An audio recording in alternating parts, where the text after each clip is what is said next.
In example 6, we're asked to find any vertical, horizontal, or oblique asymptotes of the rational function.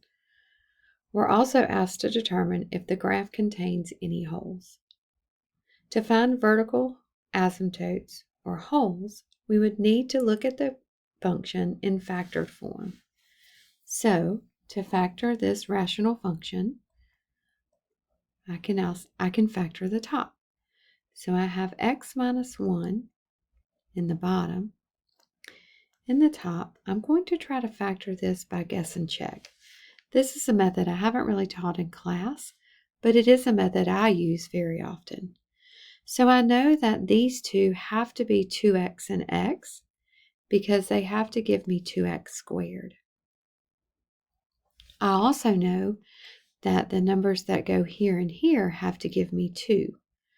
So I'm going to try a 2 here and a 1 here. I also know that these have to be both negative because my 2 is positive and my 3 is negative. So now the only thing to check is my middle term. Well, let's see. Inside times inside is negative x. And outside times outside is negative 4x. That's negative 5x. And I needed negative 3x. So let me switch the 1 and the 2 around. So I'm going to put the 2 here and the 1 here. Well, that's negative 2x.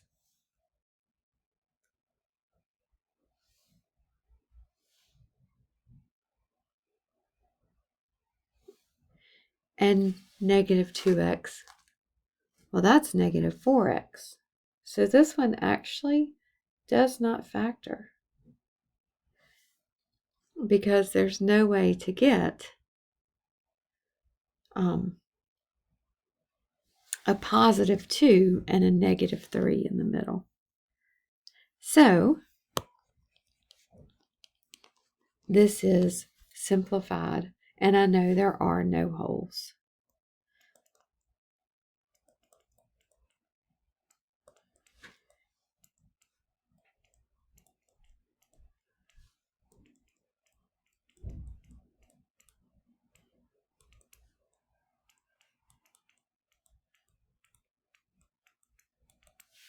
All right, so now on to vertical asymptotes. Remember to find the vertical asymptotes because they are where the function is undefined, and the function is undefined where the denominator is equal to 0. I'm going to take the denominator and set it equal to 0. So remember, the vertical asymptotes and the domain go hand in hand. So x minus 1 equals 0. So x equals 1 is a vertical asymptote. To find a horizontal asymptote, I look at the degrees and I determine, is this function top heavy, bottom heavy, or are the degrees the same? Well, the degree on top is 2, and the degree on bottom is understood to be 1. So this function is top heavy, which means there will be a slant asymptote because the degree on top is exactly 1 more. So since this function is in the form x minus c with c equal to 1, I can use synthetic division. So I'm going to put a 1 in my box.